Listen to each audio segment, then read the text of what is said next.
Most welcome my student. How are you? Are you fine? Thank you. चलिए आज हम लोगों की चर्चा का विषय बहुत ही बेहतरीन टॉपिक है और ये क्लास जो है कक्षा 10वीं के लिए है।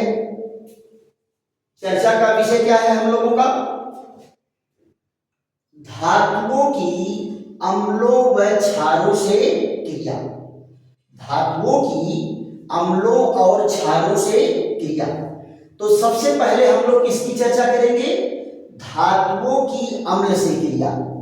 ध्यान दो बेटा, आपको क्या बताया गया है कि विभिन्न धातुएं अम्लों से क्रिया करके लवण बनाते हैं और हाइड्रोजन गैस निकलती है। लेकिन बेटा सारी धातुएं अम्ल से क्रिया नहीं करती, लेकिन मैक्सिमम धातुएं जो है अम्ल से क्रिया करके क्या है, लवण बनाएंगी और हाइड्रोजन गैस निकलेगा।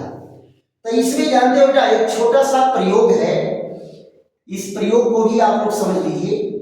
देखो क्या कहा गया कि एक परख नली में लगभग 5 मिलीलीटर तनु सल्फ्यूरिक अम्ल लेते हैं। कितना सल्फ्यूरिक अम्ल लेंगे? 5 मिलीलीटर। और इसमें एक कार्क लगा देते हैं जिसमें निकास नली के लिए छिद्र लगा हुआ होता है। अब फिर इनको क्या करते हैं, स्टैंड से कस देते हैं। यहां देखो स्टैंड लगा करके इनको कस देते हैं, व्यवस्थित कर देते हैं। अब आप जरा देखो, ये है आपका उपकरण,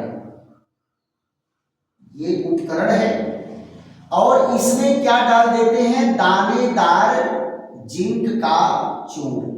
दानेदार जिंक का चूर्ण डाल देते हैं, जिंक का चूर्ण। बेटा परख नली में क्या है, तनु सल्फ्यूरिक अम्ल भरा है और क्या डाल दिए, जस्ते का चूर्ण। और यहां पर एक बर्तन रख देते हैं जिसमें होता है साबुन का घोल। क्या होता है? साबुन का घोल होता है ये। और इनसे जो निकास नली निकलती है उस निकास नली को यहां पर जो है ले आते हैं। अब आप जरा ध्यान दीजिए, निकास नली यहां आया और साबुन के विलयन में से होकर के जब जाएगा तो ये ऊपर जब उठेगा तो ये बबुल बनेंगे। क्या बनेंगे? बबुल बनेंगे। और इनके कांटेक्ट में अगर आप ले आए क्या, जलती हुई मोमबत्ती अगर ले आए, यहां देखो ये जलती हुई मोमबत्ती अगर ले आए इनके कांटेक्ट में, ये देखो, तो जब इनके संपर्क में जलती हुई मोमबत्ती ले आते हैं तो ये पट पट की आवाज करके विस्फोट करता है। अब आप जरा बताओ, इसका मतलब जो गैस इसमें बन रही है वो गैस क्या है, जलने वाली है। अगर आग के संपर्क में आएगा तो वो जल जाएगा। तो यहां जरा देखो, इसमें क्या भरा है, तनु H2SO4 और ये क्या भरा है, जिंक चूर्ण। और ये क्या है, साबुन का विलयन, साबुन का विलयन। और ये क्या है, ये है स्टैंड, ये क्या है, स्टैंड। और ये क्या है, निकास नली। क्या लगा बेटा, निकास नली। क्लियर? तो यहां पर जरा देखो इनमें क्रिया क्या होती है।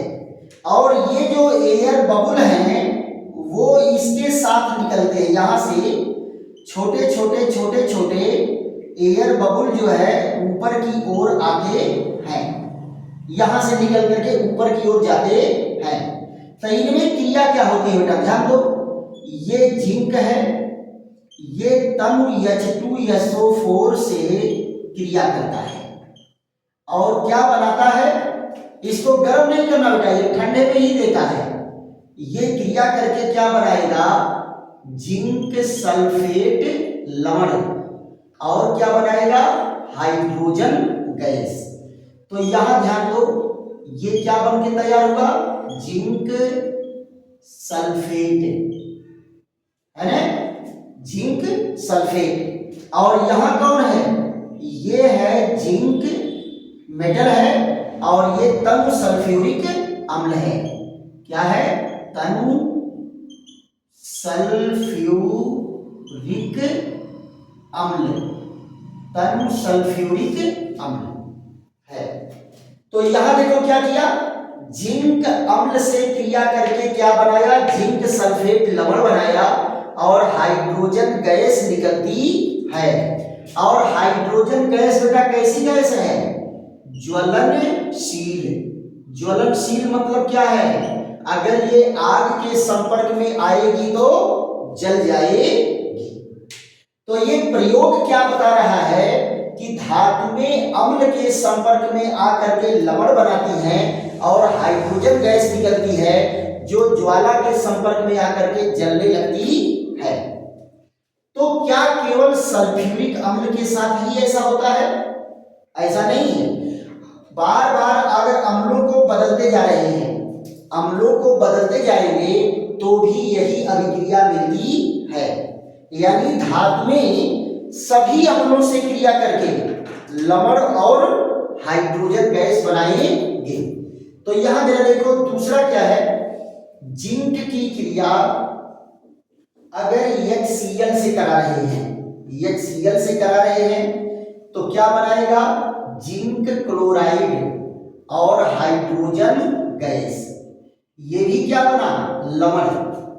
दूसरा जरा देखो, अगर जिंक की क्रिया हम नाइट्रिक अम्ल से कराते हैं तो भी क्या बनाता है, जिंक नाइट्रेट, जिंक नाइट्रेट बनाएगा और हाइड्रोजन गैस निकलेगी। और यहां पर देखो जिंक की क्रिया अगर हम एसिटिक अम्ल से कराते हैं, CH3COOH, एसिटिक अम्ल से कराते हैं तो भी क्या बनाता है, जिंक एसीटेट बनाता है। क्या बनाता है, जिंक एसीटेट और हाइड्रोजन गैस निकलती है। देखो तो इस तरह से जो है अगर अम्लों को बदल रहे हैं तो प्रत्येक अम्ल से धातु क्रिया करके क्या बना रहा है, लवण बना रहा है और क्या बना रहा है, ये हाइड्रोजन गैस निकल रही है।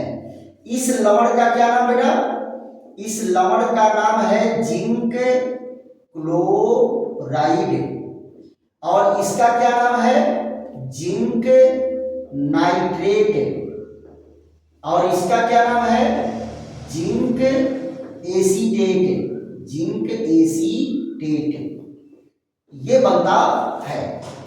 क्लियर। तो इसका मतलब क्या है कि धातुएं अम्ल से क्रिया करके क्या बनाती हैं, धातुएं अम्ल से क्रिया करके लवण बनाएगी और हाइड्रोजन गैस निकलेगा। फिर उसके बाद क्या आ जाता है बेटा, अगर हम दूसरा स्टेप, प्रयोग सेम ऐसे ही है, प्रयोग सेम ऐसे ही है, केवल रिएक्शन बदल जाते हैं, केवल रिएक्शन बदल जाता है कि अगर धातुओं की क्रिया हम किससे करा दें, क्षार से करा दें। किससे करा दें, क्षार से। तो यहां देखिए, यहां क्या अच्छा मिटा देते हैं, ये फिगर रहने देते हैं, बाकी सबको जो है मिटा करके फिर से लिख देते हैं। आप जरा ध्यान दो, धातुओं की क्षार से क्रिया, अगला पॉइंट क्या है, धातुओं की क्षार से क्रिया। दूसरा, धातुओं की क्षार से क्रिया, क्षार से क्रिया। इसमें भी क्या है, यहां जरा देखो, विभिन्न धातुएं, विभिन्न धातु में क्षारों से क्रिया करके, क्षारों से क्रिया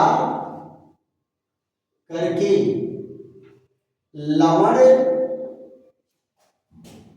बनाते हैं, लवण बनाते हैं और हाइड्रोजन गैस मुक्त होती है, हाइड्रोजन गैस मुक्त होती है, हाइड्रोजन गैस मुक्त होती है। यानी क्षार भी धातु में क्षार से भी क्रिया करके, धातु में क्षार से क्रिया करके भी लवण बनाएंगे और क्या निकलेगा? Hydrogen gas. ध्यान दो बेटा, यहां तो कर देते हैं जिंक चूर्ण ही, कौन होगा? जिंक चूर्ण। लेकिन यहां पर क्या भरेंगे? यहां पर भरेंगे सोडियम हाइड्रोक्साइड। किसको भरेंगे? Sodium hydroxide. तो सोडियम हाइड्रोक्साइड क्या है? क्षार है और ये भी क्रिया करके क्या बनाएगा? हाइड्रोजन गैस बनाएगा। लेकिन जरा इनके रिएक्शन देख लो, ये जिंक है, कौन है? जिंक चूर्ण, और ये क्रिया किया सोडियम हाइड्रोक्साइड से। लेकिन इसको बेटा गर्म करना पड़ेगा, सोडियम हाइड्रोक्साइड को गर्म करना पड़ता है। यहां जरा देखो, यहां पर इनको हल्का गर्म करेंगे तब ये जो है देंगे। लेकिन बनेगा क्या? ये बनता है सोडियम जिंकेट। क्या बना बेटा? Sodium zincate. ये लवण है और क्या निकला? Hydrogen gas. तो यहां भी हाइड्रोजन गैस है, इसको भी जला करके हम टेस्ट करेंगे तो ये भी जो है पटपट की आवाज करने के साथ ये विस्फोट करता है। तो कहा गया कि क्या सारी धातु में? सारी धातु में नहीं, कुछ धातु में है। और एग्जांपल लेकर के देखते हैं। यहां देखो बेटा, ये कौन है? ये है एल्युमिनियम और यहां क्या है? 2NaOH और क्या है? 2H2O। ये देखो, ये क्रिया करके क्या बनाता है? सोडियम मेटा एल्यूमिनेट और क्या निकलता है? 3 अणु हाइड्रोजन। ये जो लवण बना इसका क्या नाम है? Sodium Meta aluminate, sodium Meta aluminate. और तीसरा रिएक्शन जरा देख लो, अगर मान लो लेड है तो लेड को भी सोडियम हाइड्रोक्साइड से क्रिया कराएंगे हल्का गर्म करने पर, तो क्या होगा? ये बनेगा Na2PbO2, है ना? और क्या आएगा यहाँ? H2 hydrogen gas, hydrogen gas. इसका क्या नाम बेटा? Sodium plumbite, sodium plumbite. ये इस तरह से जो है ये धातु में भी क्या है? क्षारों से क्रिया करके लवण बनाती है और हाइड्रोजन गैस मुक्त होता है। तो आज हम लोग क्या पढ़े? धातुओं की अम्लों और क्षारों से कैसे क्रिया होती है और क्रिया करने के बाद क्या बनाते हैं। अगर वीडियो आपके समझ में आ रहा है तो खूब लाइक करिए, शेयर करिए, सब्सक्राइब करिए और जहां न समझ में आवे वहां कमेंट करके बताइए कि सर यहाँ समझ में नहीं आया, तो उसको अगले वीडियो में और बेहतरीन ढंग से समझा दिया जाएगा। थैंक यू, धन्यवाद।